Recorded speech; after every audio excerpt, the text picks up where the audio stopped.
ద్విచక్ర వాహనాలపై ప్రయాణం చేసేవారు తప్పనిసరిగా హెల్మెట్ ధరించాలని నల్గొండ డీఎస్పీ శివరాంరెడ్డి అన్నారు.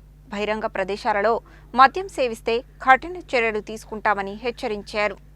నల్గొండ జిల్లా ఎస్పీ శరత్చంద్ర పవార్ ఆదేశాల మేరకు నల్గొండ డీఎస్పీ శివరాంరెడ్డి ఆధ్వర్యంలో నల్గొండ 2 టౌన్ మరియు 1 టౌన్ పోలీస్ స్టేషన్ల పరిధిలో గురువారం రాత్రి ప్రత్యేక తనిఖీలు నిర్వహించారు. ఈ సందర్భంగా నల్గొండ డీఎస్పీ శివరాంరెడ్డి మాట్లాడుతూ పబ్లిక్ ప్రదేశాలు, పార్కులు, బహిరంగ ప్రాంతాలలో మద్యం సేవించేవారిని, సిగరెట్లు తాగుతున్నవారిని, ఆకతాయిగా తిరుగుతున్నవారిని పట్టుబడి చేసి వారిపై ఈ పెట్టి కేసులు నమోదు చేశారు.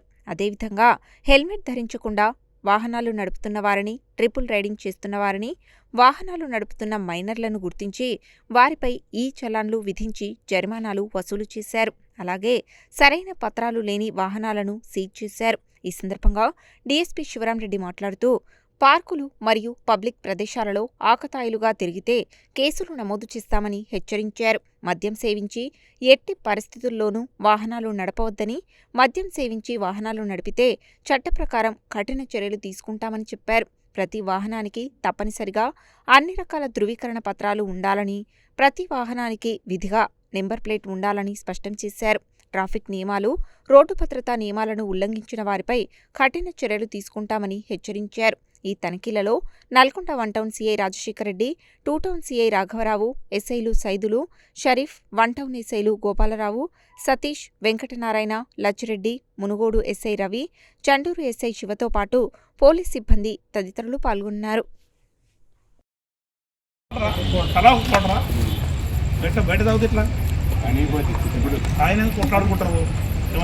ఇబ్బంది అట్లా కాదు. ఇగో అక్కడ పక్కన కాలనీ వాళ్ళు ఉన్నారు, ఇళ్ళల్లో ఉన్నారు, ఆడవాళ్ళు ఉన్నారు, వాళ్ళు ఉండాలా పోవాలా?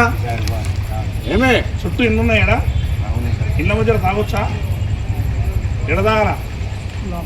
లోపల అంటే మీ ఇంటికి తీసుకుపోయి తాగాలి. ఇంట్లో కూర్చొని అందరు కలిసి బయట తాగారు. ఇక్కడ వచ్చిపోతుంటారు, ఫ్యామిలీస్ పోతుంటారు, ఇక్కడ నుంచి లేడీస్ కేసులు పడుతుంది. మీ అందరి పైన కూడా కేసులు లేకుండా ఎవరున్నాం అర్థమైందా? అన్ని 2 వీలర్ ఇక్కడ తీసుకురావడం జరిగింది. మీ అందరి పైన కేసులు పెడతాము. ఓకే, ఖచ్చితంగా యాక్షన్ ఉంటుంది.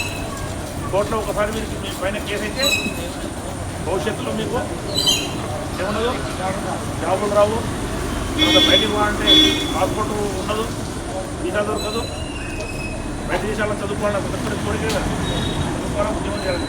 ఆ కోరిక నెరవేరదు. ఎవరి వల్లది? మీ వల్లనే. మీరు చేసిన చర్యల వల్ల మీ భవిష్యత్తు